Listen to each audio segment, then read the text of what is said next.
స్తోత్రాలు. దేవుని గణనామానికి మహిమ కలుగుగాక. అందరికీ వందనాలు. ప్రతి దినం అద్భుత సాక్ష్యాలు సామాన్యులు కావు. దానికి తగినట్లుగానే దైవ సేవకురాలు ద్వారా దేవుడు 103వ కీర్తన తీర్చాడు. మాట చెప్పాలి, ఆయన చేసిన ఉపకారములలో దేనిని అది వాస్తవంగా దేవుని ఉపకారం ఉంటేనే సజీవంగా భూమి మీద ఉంటాం. ముఖ్యంగా ఇప్పుడు ఎక్కువ ప్రయాస, భారం, బాధ్యత ఏమండి. మరి 23వ కీర్తన అన్నట్టుగా గాఢాంధకారపు లోయలలో సంచరించిన ఎవరు ఇప్పుడు గాఢాంధకారపు లోయలో సంచరిస్తుంది? షాడో ఆఫ్ డెత్ అన్నమాట. అంటే మరణ ఛాయలో సంచరిస్తున్నవారు ఎవరంటే డాక్టర్లు, నర్సులు, కదా, వాలంటీర్స్. తర్వాత అమ్మ సుధా వెళ్ళినప్పుడు వ్యాక్సిన్ వస్తున్నా చేశారు. ఆ రోజు ఆ గుంపు వాళ్ళందరూ చూడండి. అసలు మనమైతే ఇది పరిస్థితి. అసలు వాడికి వాడికి పాజిటివ్ ఉందో లేదో అయినా కూడా భయంతో తిరుగుతున్నాం. ఎవరికి చేరుకుంటుంది. అయినా వారు అన్నిటికీ తెగించి త్యాగశీలులై చాలా ప్రయాసపడుతున్నారు. మరి అమ్మాయి దుఃఖం పిల్లలు చూడండి. ఇన్ని రోజులతో పిల్లలు దూరంగా ఉండగలరా, చూడకుండా ఉండగలరా? వీళ్ళ త్యాగం చాలా ఉన్నతంగా. కనుక నేను ప్రతిరోజు సంఘంలో కూడా ప్రార్థన చేస్తాను. డాక్టర్ కొరకు, వాలంటీర్స్ కొరకు, నర్సుల కొరకు, వీళ్ళందరి కొరకు మనం ప్రార్థన చేయాలి. మన దేశ రక్షణ కొరకేమో అక్కడ కదా, అక్కడ మరి సైనికులు ప్రయాసపడుతూ ఉంటే ఇక్కడ ఉండేటువంటి అందరూ ప్రాణ రక్షణ కొరకు ఈ కరోనా వైరస్ని కాపాడడానికి ఈ బిడ్డకు ప్రయాస పడుతున్నారు. మన ఎక్కడెక్కడ మన బ్రాంచ్లో మన అమ్మాయిలా ఉన్నారు వాళ్ళందరి కోసం నేను ప్రార్థన చేస్తున్నాను. అందరు చెప్పేశాను. అందరి పేర్లు ఇది డేవిడ్ మిస్సెస్ గారు ఇలా కాంప్లైన్ అంతా వీళ్ళ కొరకు మనం ప్రార్థన చేయాలి. వాళ్ళు చేసేది నిజంగా త్యాగం చాలా గొప్పది. వాళ్ళ ధైర్యం ఉన్నతమైంది. దేవుడు వాళ్ళ అద్భుత ధైర్యాన్ని ఇచ్చాడు. వాళ్ళ కోసం ప్రార్థన చేయాలని ప్రార్థన చేస్తున్నానని అందరి చేత చేస్తున్నాను. మరి బిడ్డ ఆశించిన రీతిగా ఈ ప్రయాసం బట్టి అమ్మా ప్రార్థన బట్టి దేవుడు తప్పక ఈ వైరస్ను పాల్గొని పిల్ల పాపతో అందరూ ముఖ్యంగా వాలంటీర్స్, నర్సులు, డాక్టర్లు దేవుడు సంతోషంగా ఉన్నట్లు కృప దయచేయుగాక. ఆమేన్, ఆమేన్. దేవుని స్తోత్రం. సంతోషకరమైనటువంటి సాక్ష్యాలు త్యాగపూరితమైన ఈ 103వ కీర్తనలో దావీదు భక్తుడు దేవుడు చేసిన ఉపకారాలలో అంటున్నారు. అంటే దేవుడు ఉపకారాలని జ్ఞాపకం చేసుకుంటున్నాడు. జ్ఞాపకం చేసుకుంటూ ఈ ప్రాణం, ఈ మనసు ఉందే సంచలమైనది, అస్థిరమైనది, నిలకడ లేనిది. ఒక్కోసారి దేవుని మీద దీక్షగా ఉండేటట్టుగా ఉండదు. లోకం చూసినప్పుడు టక్మంట ఈ మనసు అడిగిపోవాలి. ఎందుకంటే దావీదు గారు కూడా అనుభవం కదా. ఆ వసంతకాలం యుద్ధ సమయంలో మిద్దె మీద సంచారం చేసి చూడకూడదు దృశ్యం చూసి తాను బలహీనుడైపోవడం ఆయన ఎరిగి ఉన్నాను. ఎరిగిన తర్వాత సన్నిధికి దూరం అయినప్పుడు, దేవునిలో జీవించినప్పుడు, దేవునికి వ్యతిరేకమైన కార్యం చేసినప్పుడు ఏ విధమైనటువంటి అసంతృప్తి, అసమాధానం, ఆనందాన్ని కోల్పోతాడో ఆయన తెలుసుకున్నాడు. అందుకే కన్నీటి నుంచి పశ్చాత్తాపుడై కదా 51వ కీర్తనలో మరి నా అంతరంగమందు శుద్ధ హృదయముడు కలుగా చేయమని దేవుని సన్నిధానంలో మరలా అన్ని ప్రార్థన చేసి సంపాదించుకున్నాడు. కనుక మనసా నా ప్రాణం యెహోవాను సన్నిధించు, నా అంతరంగమున సమస్తమా ఆయన పరిశుద్ధ నామమును, ఆయన చేసిన ఉపకారములు దీనిని మరొకటి. కనుక దైవ కార్యాలు నిత్యము మనకు జ్ఞాపకం ఉంచుని. అంటే ఈ దినాన బిడ్డలేసి సాక్షి ఇచ్చారు కదా. నేను చేస్తున్నాను, నేను ఎంతమందికి ఇలా చేస్తున్నాను, తనకు తాను అతిశయించక ఇదంతటి కారణం నేను ఆరోగ్యదాయకంగా ఉండడానికి, అందరికీ నేను కదా ట్రీట్మెంట్ చేయడానికి, వ్యాక్సిన్ వేయడానికి, ఇదంతా కూడా నేను ఉన్నానంటే అది దేవుని కృపా. దేవుడు నాకు ఆరోగ్యం ఇచ్చాడు, ఆయుష్కాలం ఇచ్చాడు. 91వ కీర్తనలో వాగ్దానం నా పక్షంగా నెరవేర్చాడు. అపాయము నీకు కలుగదు, ఏ తెగులు నీ గుడారాన్ని సమీపించదన్నట్లుగా నా దేవుడు నాకు ఆ విధమైన కాపుదల కృపనిచ్చాడు కనుకనే నేను వారందరికీ ఆ వ్యాక్సిన్ వేయగలుగుతున్నాను. ఇది దైవ కార్యం. మరి ఎంతమంది మధ్యలో సంచారం చేస్తారు, ఎంతమందికి వ్యాక్సిన్ వేస్తారు. వైరస్ వచ్చిన వాడు ఉండొచ్చు, రానోడు ఉండొచ్చు, రకరకాలు ఉంటాయి. ఇది దేవుని యొక్క కృప అనేటటువంటి వాస్తవాన్ని గ్రహించిన వ్యక్తి సాక్షాత్తుగా నిలబడ్డారు. ఇది కారణం ఏంటంటే దేవుడు మరవలేదు. దైవ కార్యాలను ఒక వ్యక్తి, ఒక భక్తుడు జ్ఞాపకం చేసుకుంటున్నాడంటే ఆ వ్యక్తి దేవుని మరువ లేదు. ఇక ఏమాత్రం కూడా జ్ఞాపకం చేసుకోకుండా ఆ లూకా సువార్త 12వ అధ్యాయం లాగా నా ప్రాణమా తినుము తాగుము సుఖించు అనేక సంవత్సరాలకి సరబడే మరి ఆస్తి నీ కొరకు సమకూర్చబడి ఉన్నదన్న అన్నాడంటే ఇతని పరిస్థితి ఏంటంటే అసలు ఈ ధనము కానీ ధాన్యం కానీ అంతే కదా. సకాలానికి దేవుడు వర్షం పంపిస్తేనే తొలకరి వర్షం, ఆ తర్వాత ఆ దున్ని దుక్కిన తర్వాత విత్తనాలు వేసిన తర్వాత కడవరి వర్షం.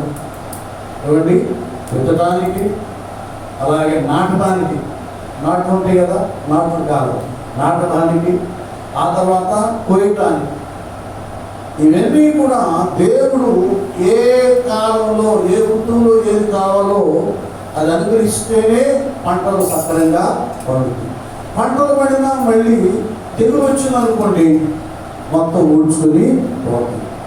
ఈ యొక్క భూస్వామి విషయంలో దేవుడు అటు కడవరి వర్షం, తొలకరి వర్షం, తొలకరి వర్షం, కడవరి వర్షం, కోత కోయడానికి తెగులేమి రాకుండా చక్కగా కాపాడి మునుపు కంటే కూడా విస్తారమైన ధాన్యాన్ని పంటను చేతికి అందిస్తే ఇవన్నీ ఇచ్చిన దేవుడు మర్చిపోయాడు కదా.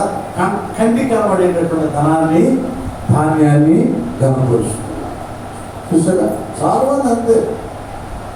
వాళ్ళకున్న బిల్డింగులు, పొలాలు, స్థలాలు, పాడి పంట, బంగారం, నగలు, వీటిని చూసి మురిసిపోతుంటారు.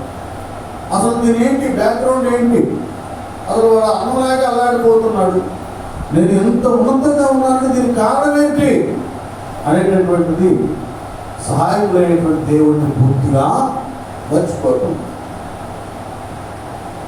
మర్చిపోతున్నాను. అసలు దేవుడే జ్ఞాపకం లేవు, దేవుని కార్యాలు జ్ఞాపకం లేవు. తమకున్న వాటితోనే తమ ప్రాణాలు కాపాడబడతాయి అనుకుంటుంటే ఇక్కడ ఏమన్నాడు, వెలివాడా ఈ రాత్రి కాలంలో నీ ప్రాణము అడుగుచున్నారు.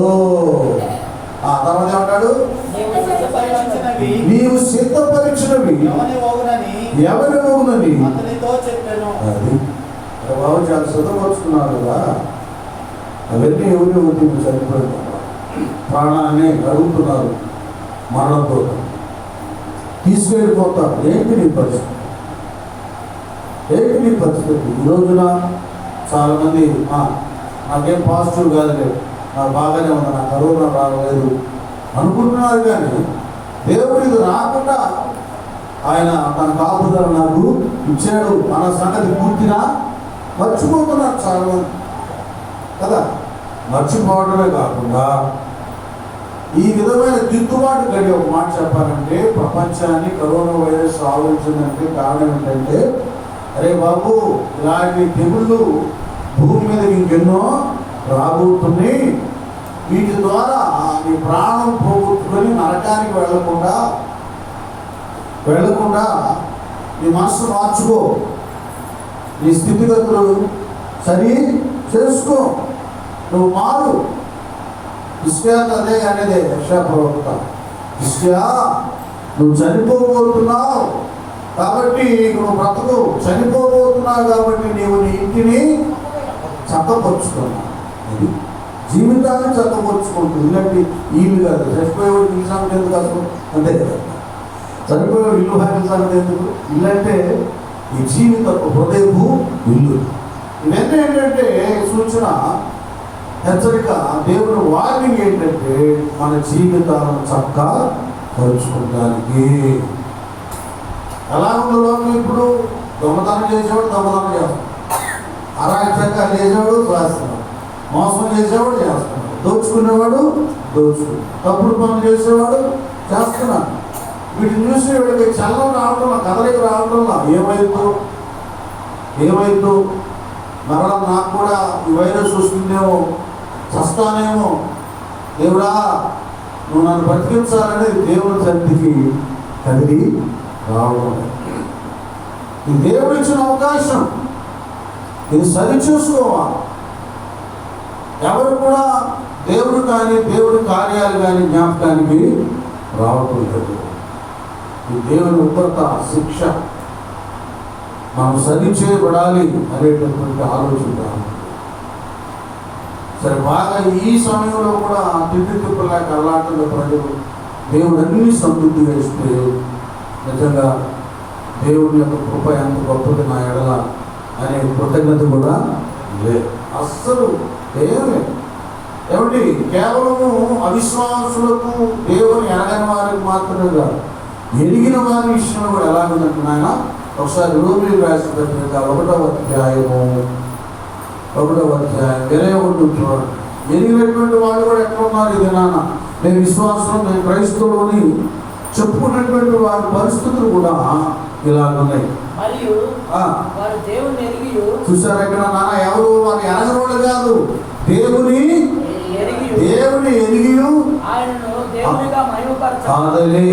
అది ఆయనను దేవునిగా దేవుని ఎరిగారు, దేవునిగా మహిమ పరచలేదు. అంతే కదా, దేవునిగా మహిమపరచాలని ఇక్కడ నేను అన్నట్టుగా కదా. ఆయన చేసిన ఉపకారములలో దేనిని మరవద్దు. ఏం చేశాడు ఆయన?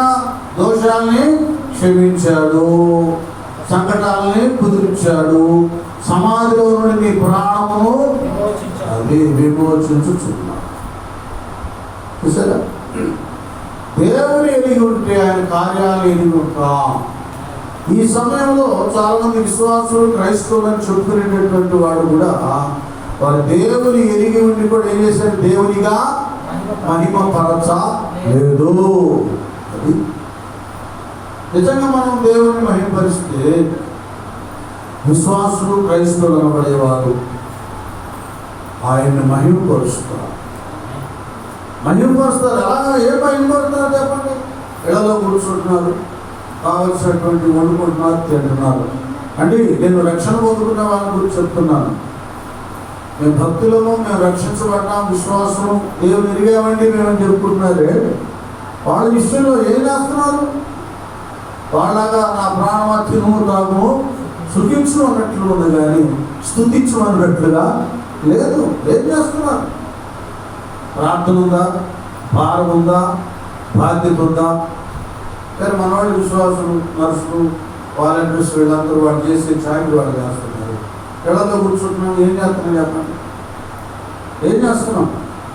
ఎవరెవరు ఎలా ఉన్నారో పరిస్థితి ఏంటో ఫోన్ల ద్వారానే మనకు తెలుస్తుంది. ఈ సంగతులు ఆ సంఘాన్ని తెలిస్తే, ఆ సంఘాన్ని ఈ సంఘానికి తెలిస్తే మెసేజ్ వెళ్ళిపోతాం. ఒక భారం, బాధ్యతతో ప్రార్థన చేయటం లేదు. అయ్యా నన్ను బ్రతికించావు, పోషించావు అయ్యా, నా సహోదరులు ఈ పాజిటివ్తో అలవడించిపోతున్నారు, ఆ కుటుంబాన్ని బాగు చేయి, స్వస్థపరచు, నీకు సాక్షిగా నిలబెట్టింది ఆయనను మహిమపరిచే కార్యం. ఆ ప్రభువుల యొక్క భావం, బాధ్యత కలిగి ఉండేటటువంటి మనస్సు కావాలి. వారు ఎరిగి కూడా దేవునిగా మహిమ పరచలేదు. ఏదో ఎప్పుడో కనపడ్డాడు నాకు తెలిసిన, అక్కడ చూశాను, ఆ ఫంక్షన్లో చూశాను, ఈ పెళ్ళిళ్ళలో తెలిసినా నాకు కూడా ఉన్నట్టుంది అనమాట. ఏదైనా ఫంక్షన్ నాకు తెలిసినా అన్నమాట. అట్లాగైపోయింది. ఒక సామాన్య మానవుడి విషయంలో మరొక మనుషుడు ఎలాగూ నాకు తెలిసినాడు అన్నట్టుకుంటాడు. సృష్టికర్త దేవుని విషయంలో ఎరిగి ఉండి కూడా దేవునిగా మహిమ పరచ లేదు. అలాగే ఉన్నారు, ఏదో సంబంధం లేనట్లుగా ఉన్నారు. తర్వాత ఏమంటారు నాన్న? అది కృతజ్ఞతాస్తుతులు కూడా చెల్లింపను. ఇదిగోండి, దావీదు గారిలాగా కృతజ్ఞతాస్తుతులు చెల్లించడం కూడా. కానీ ఆ కృతజ్ఞత కలిగినటువంటి వాళ్ళు ఆ ప్రవర్తన విధానం వేరే ఉంటుంది. చాలే దేవుడు నాకు అది ఇచ్చాడు, ఇది ఇచ్చాడు, ఆరోగ్యం ఇచ్చాడు, బ్రతికిచ్చాడని మౌనంగా ఉండదు. మౌనంగా ఉండదు. వాళ్ళ అంతరంగం ఒప్పుకోదు. వాళ్ళ మనస్సాక్షి మౌనంగా ఉండదు. వాళ్ళ ప్రాణం సైలెంట్గా ఉండదు. దేవుని కార్యాలను వారు వివరిస్తారు కదండి. ఒక అద్భుతమైన సంగతి ఏంటంటే, ఇక అది అలాగే ఉంచిన ఆయన తర్వాత మనం చదివిస్తాను. ఆ శ్లోకం రాసినట్టుగా 118 కీర్తనలో కూడా మనం చూస్తే అక్కడ చాలా అద్భుతంగా ఒక విషయాన్ని ఇక్కడ ప్రస్తావిస్తారు. 17వ వచనం 118 కీర్తన, నేను చావను సజీవుడనై యెహోవా క్రియలు. అదే చూసారా, ఇక్కడ భక్తుడు నిర్ణయం చూడండి. ఆయనకి ఎన్నో అపచాట్లు, శ్రమలు, ఏమండి, మరి మరణకరమైనటువంటి వ్యాధులు, బాధలు కలిగి తన అంతరంగం ఆయనతో మాట్లాడుతాడు. ఒకసారి మన మనసు మనతో మాట్లాడు. ఎప్పుడు మాట్లాడుతుందంటే ఆ మనసు దేవుని వశమైనప్పుడు, అప్పుడు మనస్సాక్షి కలిగిన వారు అదేం సాక్షిస్తుందో ఆ మంచిదాన్ని మనం ఫాలో అవ్వాలి. ఒక వ్యాధి, బాధ, ఆర్థిక సమస్య, నన్ను వినండి, ఇరుకులు ఇబ్బందులు ఉన్నప్పుడు మనుషులు మనల్ని ఆదరించరు, బలపరచరు. వైద్యులు కూడా ఒకసారి డాక్టర్లు కూడా మన దగ్గరికి రారు. అలాంటి సమయంలో యోగ భక్తులు ఉన్నట్టుగా, యోగ గ్రంథం రాయబడినట్టుగా, నీ భక్తి నీకు ధైర్యము పుట్టించదా నానా. ఆయన ఏదో మనం భయభక్తులు కలిగి ఉంటే, యెహోవా యందు భయభక్తులు గల వారి చుట్టూ ఆయన దూత కావలి వారిని రక్షిస్తుంది. భక్తిలో జీవించేటటువంటి వారికి తమ స్థితిగతులు వాళ్ళకి అర్థమైపోతాయి. సరే, అందరూ ఇంకా లాభం లేదు, ఇంకా ఈ కేసు లాభం లేదన్నా, ఇంకా లాభం లేదు, ఇంకా ఐపీ పెట్టుకోవాలి, ఇంకా ఇరుకులు ఇబ్బందులే, కష్టాలే అన్న ఆర్థిక పరంగా, ఇంకా లాభం లేదు, ఉద్యోగాలు సద్యోగాలు ఏమి రావన్నా, ఈ చదువు సంజలు ఏమి లేవు, అంతే శూన్యం అన్నా కూడా మనం దేవుని ఎరిగి ఉన్నాం కనుక దేవుని వాగ్దానాలు మన జ్ఞాపకానికి వస్తాయి. ఎందుకు? ప్రభు రక్తం చేత కడబడేటువంటి వారి మనసు నిలకడగా ఉంటుంది, నిబ్బరంగా ఉంటుంది. ఎందుకు ధైర్యంగా ఉంటారంటే వారితో వారి దేవుడు ఉంటారు.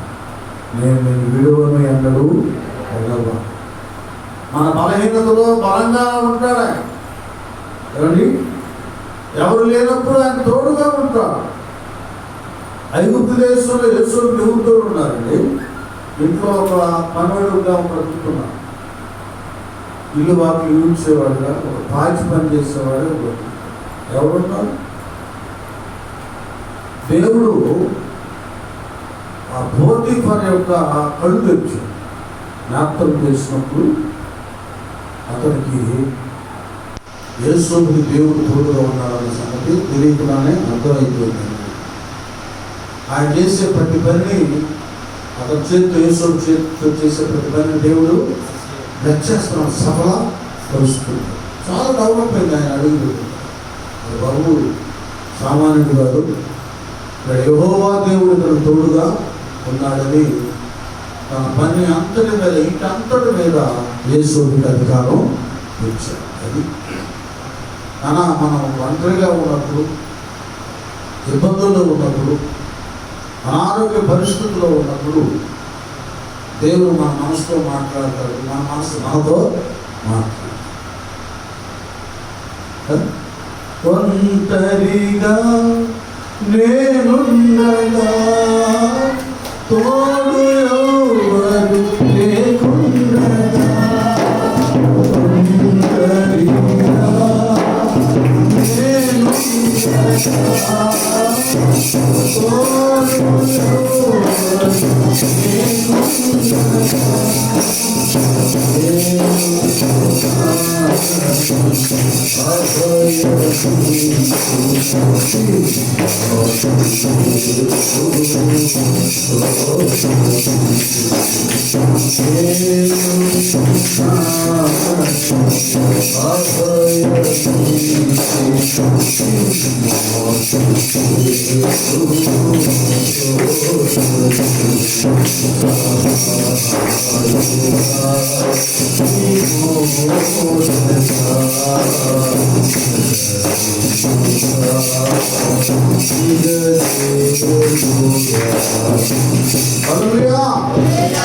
కాబట్టి అందరూ కూడా ఇక లాభం లేదు వీళ్ళ పరిస్థితి అనుకున్నా నువ్వు ఈయన అంటాడు, ఏమంటాడు 10 నేను అదే నాకు ఆర్థిక సమస్య తీరుతుంది, ఉద్యోగం వస్తుంది, ఈ కార్యాన్ని దేవుడు సఫలపరుస్తాడు, నా కుటుంబాన్ని దీవిస్తాడు, నాకు స్వస్థత ఇస్తాడు అనేటటువంటి ధైర్యాన్ని విశ్వాసతను మన మనస్సు మనకు దయచేస్తుంది, ప్రోత్సహిస్తుంది.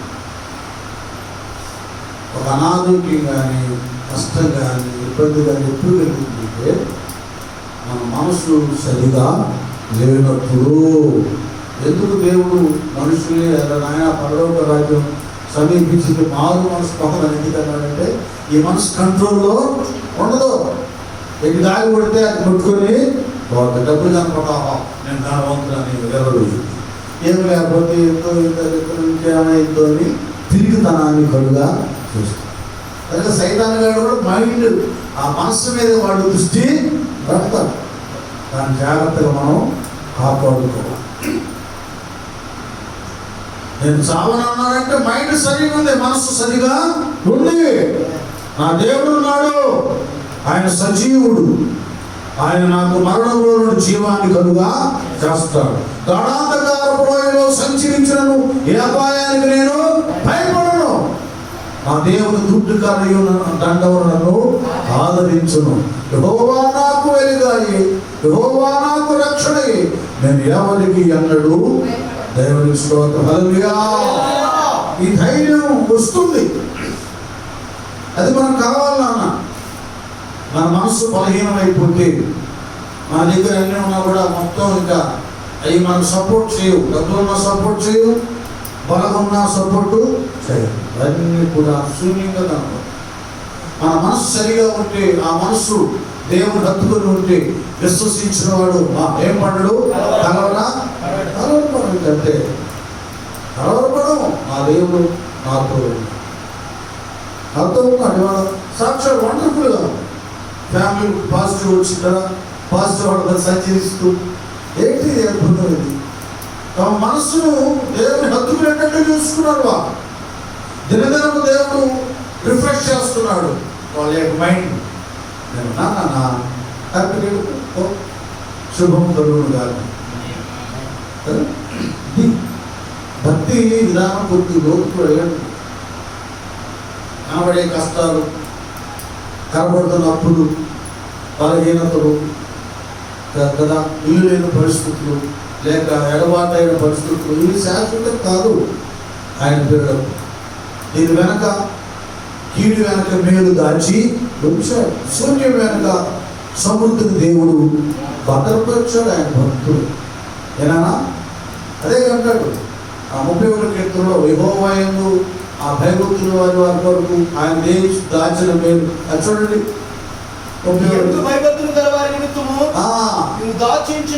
చూడండి అమ్మా, మనందరి కోసం దేవుడు దాచించిన మేలు ఎంతో గొప్పది. నరులు ఎదుట నిన్ను ఆశ్రయించు వారి నిమిత్తము నీవు సిద్ధపరిచిన మేలు ఎంతో గొప్పది. అది చూసారా, ఆయన భక్తులకి ఆయన దాచించిన మేలు, సిద్ధపరిచిన మేలు ఎంతో గొప్పది. కాబట్టి మనసు ఆటోమేటిక్గా మన శరీరాలు ఏదేదో కదా అవి అవి ఊగుతున్నా మనసు మాత్రం ధైర్యంగా ఉండి మనల్ని ధైర్యపరుస్తుంది. ఇది భద్రపరచుకోండి. ఏ వార్త వినినా మీరు దిగజారిపోవద్దు. అది దుర్వార్త అయినా కష్టతరమైన వార్త అయినా మీరు ధైర్యంగా ఉండండి. ఈయన అంటాడు, నానా నేను చావను, సజీవుడనై యెహోవా క్రియలు, అదే సజీవుడనై నా యేసయ్య క్రియలు ఏం చేస్తాను, వివరిస్తాను. ఆయన కార్యాలు వివరించడానికి ఇప్పుడు బిడ్డలు సాక్షి ఇచ్చినట్లుగా ఆయనకి సాక్షులుగా బ్రతకడానికి దేవుడు మనల్ని నిలబెట్టుకున్నాడు. పౌలు గారు అన్నట్లు నా మట్టుకైతే బ్రతుకుట ఆయన కోసం నేను బ్రతికించుకున్నాడమ్మా, ఆయన కొరకు నేను బ్రతికించుకున్నాడు. అయితే అంత క్లాస్ బాగా ఇస్తున్నాడు ఇక్కడ నోట్లకి. వాడు ఏమంటాడు నా కింద, అది కొన్ని ఇది లేకపోతే దెబ్బ లేకపోతే మాట్లాడు. పిల్లలు కూడా అంతే కదా, బాగా వచ్చి టీచర్ కూడా అంతే. హోంవర్క్ విషయంలో ఎల్కేజీ నుండి వాళ్ళకి లేదు, కాలేజీ వాళ్ళు సాధారణంగా చెప్తారు. మనం కూడా అంతే, పిల్లలకు సాధారణంగా చెప్తారు. తర్వాత ఏం చేస్తాం, మళ్ళీ చిన్నగా కొద్ది గట్టిస్తాం. మామూలుగా సాగుతుందిగా దొండపోయాం. తర్వాత ఏం చేస్తాం, పెద్ద తీసుకొని ఒకటి వేస్తాం, భయం ఉంటుంది, శిక్షిస్తాం. సామెతలు అన్నట్లుగా మనం వాళ్ళు చావాలని కొట్టాం, వాడు బాగుపడాలని కొట్టాం. అలాగే ఒక్కోసారి మనం త్రోవ తప్పుతాం, వాక్యం త్రోవ లోపలే పడుతాం, కొన్ని వాక్య నియమాలను తప్పుతాం కదా. ఇక్కడ మళ్ళీ ఇక్కడికి వెళ్ళిపోతాం. 119, 68, 69 ఆయన నన్ను కఠినంగా దిద్దాడు. ఇదే ఉండదు. శ్రమ కలుగు మునుపు నేను త్రోవ విడిచితిని, ఇప్పుడు నీ వాక్యం అనుసరించి అవన్నీ కూడా ఉండదు. మేలాయను శ్రమ పడు, నీ కట్టడలో నేర్చుకున్నట్లు శ్రమ నొంది ఉండుట అది కట్టడలను సరిగా నేర్చుకుంటానికి, చక్కగా ఆయన త్రోవలో నడవడానికి ఈ శిక్ష, ఈ శ్రమ అనేటటువంటిది తండ్రి. మన పిల్లల్ని ఎక్కడ కొడతాము దత్తంతో, మన పరలోకి మన డాడీ ఆయన పిల్లమైన మనల్ని నువ్వు ఎట్లా కొడతాడు. ఇప్పుడేమన్నాడు, ఆయన నన్ను కఠినముగా, యెహోవా నన్ను కఠినముగా ఎందుకు శిక్షించాడు? క్రమశిక్షణ రావడానికి. శిక్ష ఎందుకంటే రక్షణ కొరకే, భక్తుల శిక్ష, అంతేగాని అదేదో నాశనానికి కీడుకోవద్దా. యోగును అంతగా ఆయన పరీక్షించబడ్డాడంటే కారణం ఏంటంటే యోగు నిజమైన భక్తుడని, ఆయన ఆశ్రయించినటువంటి దేవుడు గొప్ప దేవుడు, నిజమైన దేవుడని కదా. విశ్వాస జీవితంలో, భక్తి జీవితంలో శ్రమ వచ్చినా కూడా ధైర్యంగా ఉండాలి, ఓర్పు సహనము కలిగి ఉండాలని భక్తులకేమో మనకేమో గుణపాఠం. ఆయనేమో దేవుడు 2 తర్వాత దీవించాడు. నానా ఇలాగుంటే ఆయనకేమో విశ్వాస పరీక్ష, మనకేమో గుణపాఠం, దేవునికేమో మహిమ. ఇలా ఉంటుంది. ఒక్కోసారి కఠినమైన శిక్ష మనకు వస్తుంది. అది ఆర్థిక సంబంధమైన రూపంలోనో, లేకపోతే రోగంతో రూపము, కుటుంబంలో ఫ్యామిలీలో ఏవో కలిపి గందరగోళాలు, సమస్యలు ఇవన్నీ వస్తాయి. మన మనసు ఆయనలో సరిగా ఉంటే ఒకవేళ ఆయన మనల్ని కఠినంగా శిక్షిస్తాడే కానీ ఆయన నన్ను మరణమునకు అందరం స్తోత్రం చెబుదాం. హల్లెలూయా, గట్టిగా చప్పట్లో. కఠినంగా శిక్షించాడు కానీ మరణానికి అప్పగించాడు. ఇలాగ దేవుడు తన భక్తులను సంరక్షిస్తుంటాడు. ఈ భయంకరమైనటువంటి ఈ కష్ట కాలంలో మనము లోకస్తులు వలే కాక, కొందరు క్రైస్తవులను చెప్పుకుంటూ వారు దేవుని ఎరిగి కూడా దేవునిగా మహిమపరచలేదు, తీరాని వల్ల మహిమపరచలేదు, తర్వాత కృతజ్ఞతాస్తుతులు కూడా చెల్లించలేదు. ఏం లేవు, హాయిగా తింటున్నారు, మాకేం లేదు, బాగానే ఉంది, ఎవరైనా ఏమనుకుంటారు పోతున్నాయా అనుకుంటున్నా అంతే. కృతజ్ఞతాస్తుతులు చెల్లింపను లేదు కానీ కృతజ్ఞతాస్తుతులు చెల్లింపను లేదు కానీ తమ వాదముల యందు వ్యర్థులైరి. అది ఈ సమయంలో కూడా వాదాలు ఇప్పుడు ఎట్లుందంటే మనం కూడా టీవీ పెడితే మెంటల్ లెక్కిస్తున్నాము. ఇప్పుడేంటి ఈ సమయంలో, ఈ కరోనా వైరస్ సమయంలో ఇది తొలిగిపోవాలని అందరూ కష్టపడాలి. మన అన్నీ తెలుసు, మన వార్తలు కొంత చూస్తాం. సోమసుద్దనాయన భయంకర విలన్ అంటారు సినిమా. అలాంటి ఆయనే నిజంగా కోట్ల రూపాయలు వీటి కొరకు వ్యయపరుస్తున్నారు. ఏదైతే సంపాదించుకోవాలని లేదు. ఇంకా ప్రకాష్ రాజు లాంటి వాళ్ళు కూడా ఈ వర్క్ చేస్తున్నారు. పేద సాధనకి, హాస్పిటల్లో ఉన్న వాళ్ళకి ఈ ఆహారం అందించడం మొదలు ఇవన్నీ కూడా చాలా ప్రయాసపడుతున్నారు. అయితే ఎవరికి సరైన బుద్ధి లేకుండా పోయిందంటే రాజకీయపరమైన వాడు, ఈ రాజకీయ సంబంధమైన వాడు, మతపరమైన వాడు, ఈ డిబెట్లు, మత కలహాలు, ఆ దేవుడు వీళ్ళు తిట్టడం, వీళ్ళ దేవుడు వాళ్ళు తిట్టడం, అస్సలు అంత బుద్ధిలో చూడండి. దేవుడి పేరు చెప్పుకొని దుర్మార్గంగా ప్రవర్తించు. ఇప్పుడు ఏం చెప్తుందంటే రాజకీయపరమైనటువంటి వాళ్ళకి సౌతుల పోరు లాగున్నాము. వీళ్ళు ఏదో చేస్తుంటే వాళ్ళు అడ్డుపడతారు, వాళ్ళు ఏదో చేస్తుంటే వీళ్ళు విమర్శించడం. అస్సలు వాస్తవంగా సరైనటువంటి ఈ సమయంలో మానవత్వం అనేటటువంటి నా వంతుగా నేను ఏదో సహాయం చేయాలి అంటే ఎవరు కుల మత రాజకీయ పరమైనటువంటి విమర్శలు కానీ, తేడాలు కానీ, ఆవేశాలు కానీ, ఉద్రేకాలు కానీ, మనుషుల మధ్యలో భేదాలు కానీ పెట్టేటటువంటి సమయం కానే కాదు. ఒకరినొకరు ఓదార్చుకునే సమయం. ఏమండి, ఒక మనిషి చనిపోయాడు అనుకోండి, మనం ఏం చేస్తాం? ఆ కుటుంబానికి సంబంధించిన వాళ్ళు మన కబురు చెప్పకపోయినా ఆనోటు తెలిసిన వెంటనే అక్కడికి వెళ్ళిపోతాం. ఏది మాకు చెప్పలేదని గొడవ పెట్టుకుంటామా? గొడవ పెట్టుకుంటే వాళ్ళు ఏమంటారు? బుద్ధిహీనులు అంటారు. వీడెవడో దుర్మార్గుడు, వాళ్ళు మంచి చెప్పిపోయి వెళ్తుంటే వీడెందురా నన్ను వెళ్ళలేదంటారు. బుద్ధి ఉందా వీడికి? వచ్చాడు కదా, చూసి ఏదో వాళ్ళను ఓదార్చి వెళ్ళాలి. కాబట్టి ఈ టైంలో అన్ని రంగాలకు సంబంధించిన వారు, కుల మత వర్గ తేడాలు లేకుండా అందరూ నా వంతుగా నా దేశానికి నేను సహాయము చేయాలి, నా గ్రామస్తులకు నేను సహాయము చేయాలి. వాడు నా పార్టీ కాదు, ఈ పార్టీ వాడు దానికి సంబంధించిన మా కులం కాదు, మా మతం కాదు అనేటటువంటివి ఈ సవతలు పెట్టాలి. ఏంటి సవతలు పెట్టాలి? బ్లడ్కి ఏ కులం ఉంది, స్కిన్కి ఏ కులం ఉంది, వైరస్కి ఏ కులం ఉంది? నేను పెద్ద కులం అని ఆగిపోతుందా? వాళ్ళకే ఎక్కువ ఉంటుంది. నేను ధనవంతులను ఆగిపోతుందా? వాళ్ళే ఎక్కువ మంది ఉన్నారు. ఎక్కడ ప్లాట్ఫారం దగ్గర, కాలువల దగ్గర చిన్న చిన్న చేపలు పట్టుకొని కొంటలో వాళ్ళు హ్యాపీగా ఉన్నారు.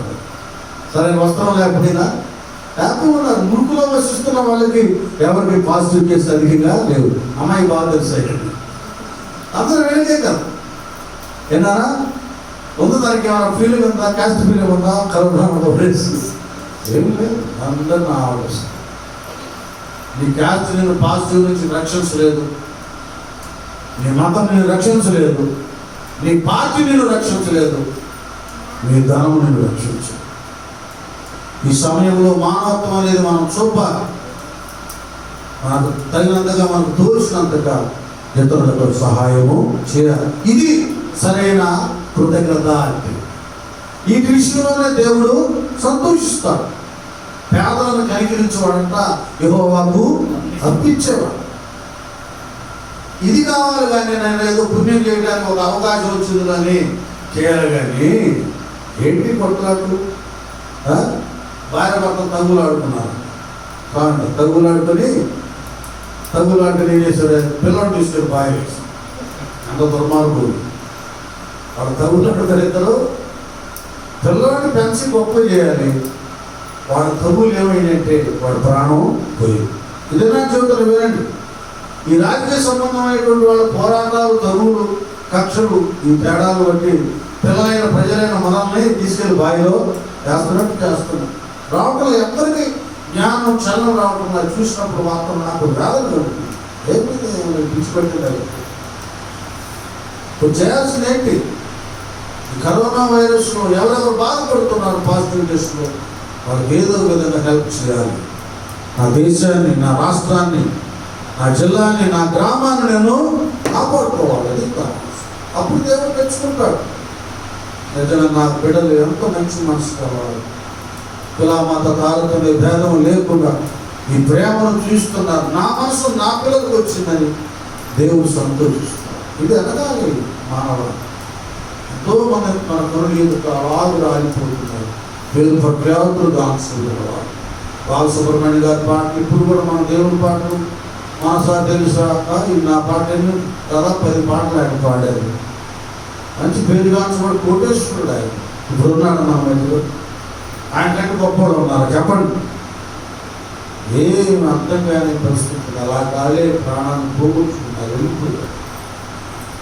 ఎప్పుడు ఏ సమయం ఏది సంభవిస్తుందో తెలియదు కనుక దేవుడు ఇప్పుడు మనల్ని బ్రతికించాడు కనుక నా ప్రాణమై యెహోవాను సన్నుతించుము.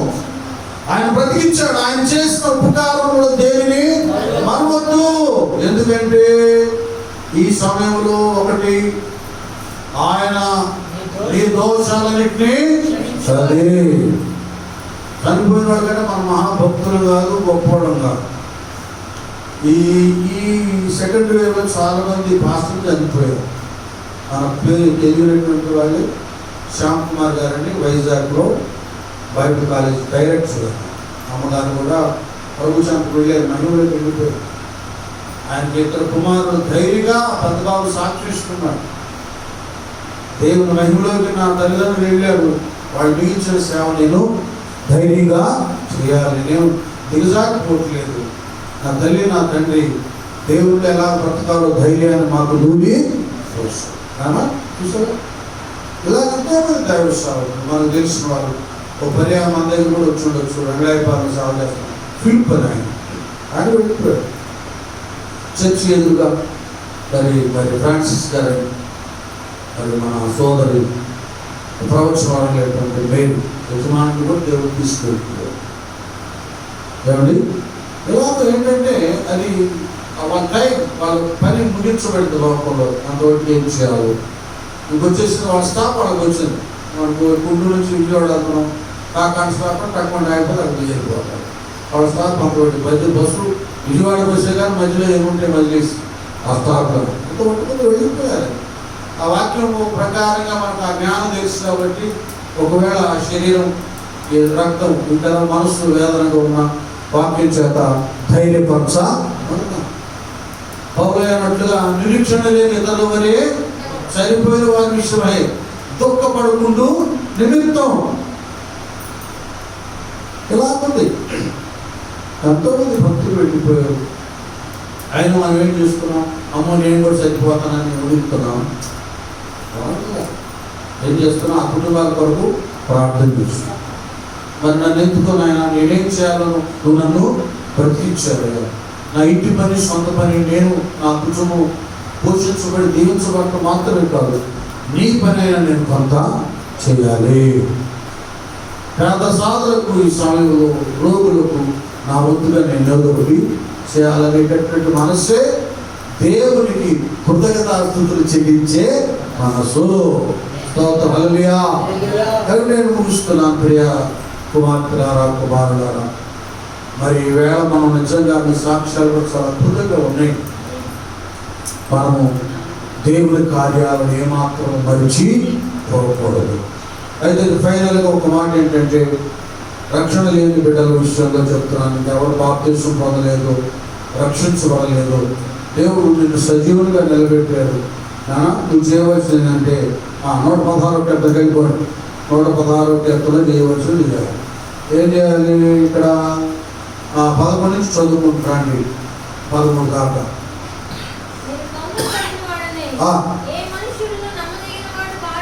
ఏ మనుషుడును నమ్మదగిన వాడు యెహోవా నాకు చేసిన ఉపకారాలన్నిటికీ నేను ఆయనకి ఏమి చెల్లించుదును. రక్షణ పాత్రను చేతపుచ్చుకొని యెహోవా నామమున ప్రార్థన చేసేదను, యెహోవాకు నా మొక్కుబడులు చెల్లించెదను. యెహోవాకు నా మొక్కుబడి చెల్లించెదను. ఆయన ప్రజలందరి ఎదుటనే చెల్లించెదను. అది ఇప్పుడు చేయాల్సిన ఏంటి? రక్షణ లేని వారు రక్షణ పాత్ర చెప్పండి. రక్షణ పాత్రను రక్షణ పొందుకోవాలి. చాలా పుస్తకం రక్షించబడతారు. క్రీస్తులోనికి బాప్తిసం పొందిన మీరందరూ క్రీస్తుని రక్షణ రక్షణ కలిగినటువంటి వారు, కృతజ్ఞత కలిగినటువంటి వారు. నా పట్ల అయితే బ్రతుకుట క్రీస్తు. దేవుడు తన పట్ల బ్రతికించుకున్నాడు. ఆయన పనులు నేను చేయాలి. నేను చావును ఏం చేస్తాను? ఆయన కార్యాలను క్రియలను ఆయన క్రియలను మనం వివరించాలి. దేవుడు మనకు పెట్టిన బాధ్యతలు కనుక ఎవరు భయపడద్దు. ఏ బలహీనత వచ్చినా భయపడద్దు. ప్రభు సన్నిధి మీకు తోడుగా ఉంది. మీ అందరి కొరకు ప్రార్థన చేసే సేవకురాలు అనేక మంది భక్తులు ఉన్నారు. ధైర్యంగా ఉండండి. అలాగే మన ప్రభుత్వం వారు డాక్టర్లు చెప్పినట్లుగా మాస్క్ ధరించండి, శానిటైజర్ రాసుకోండి, దూరంగా ఉండండి. అంత జాగ్రత్తగా ఉండండి. ఎలా పడితే అలాంటి సమూహంలోకి వెళ్ళిపోయి గుంపులు అన్నట్లుగా అందులో ప్రవేశించి ఎలా పడితే అలా ఉండద్దు. జాగ్రత్త. ఎందుకంటే శరీరంలో ఉన్నాం కదా, మట్టికి ఎలాంటి లక్షణం ఉందో అక్కడ మట్టిలో పొరతోకి అది వర్షం ఏమైంది గడ్డ అంత కారిపోతుంది. మంచుకు నారిపోతుంది, ఎండకి ఏడిపోతుంది మట్టి. దాంతో ఈ శరీరాన్ని తీసి కాబట్టి వైరస్ రాకుండా అందులో ఈ శరీరాన్ని కూడా మనం జాగ్రత్తగా కాపాడుకోవాలి. కాబట్టి మాస్క్ ధరించండి, శానిటైజర్ రాసుకోండి, చేతులు శుభ్రంగా కలుపుకోండి. బయట నుండి ఇంట్లోకి వస్తున్నప్పుడు బయటకు వెళ్ళినప్పుడు మాస్క్ ధరించండి కదా. అన్ని విషయాల్లో మార్కెట్కి వెళ్ళినా, షాపింగ్కి వెళ్ళినా, ఎక్కడికి వెళ్ళినా కూడా, ఈవెన్ చర్చికి వచ్చినా కూడా మీరు జాగ్రత్తగా ఉండండి. మన జాగ్రత్త మనం పాటిద్దాం. దేవుడు మనల్ని జాగ్రత్తగా సంరక్షిస్తాం. ప్రార్థన చేస్తాం. అందరూ హృదయాలు. పరమ తండ్రి నీకే స్తుతులు చెల్లిస్తున్నాము. గొప్ప దేవుడు మీరు. ఇది నానా ప్రభు మొదలు పెట్టుకోడు. మీ కార్యాలను దావీదే మర్చిపోలేదు. మేము కూడా మరొక కృతజ్ఞతాస్తుతులు చెల్లించాలని ప్రభు తెలియజేశారు. మీ కార్యాలను మర్చిపోతే ఆటోమేటిక్గా నేను మర్చిపోతామయ్యా. లోక వైపు చూస్తాం. ఆయన ఒక సౌలు వలె, ఆయన ఒక లూకాసు వార్త 12వ అధ్యాయంలో ధనవంతుడు వలె మా జీవిత విధానాలని మేము పాడు చేసుకుంటాం. కనుక దావీదు భక్తుడు వలె, పౌలయ్య వలె నీకు కృతజ్ఞతాస్తుతులు చెల్లించి మనసు కలిగి నీ కొరకు నువ్వు బ్రతికించుకున్నావు కనుక నీ కార్యాలను వివరించేటటువంటి వారంగా మమ్మల్ని అందరినీ బలపరిచి తన కార్యక్రమంతో మీరు మహిళ తెచ్చుకోమని యేసునామమున వేడుకుంటూ ప్రార్థిస్తున్నాము తండ్రి. ఇంకా అలాగే ఉండండి. డైరెక్ట్ వెళ్ళిపోతాం.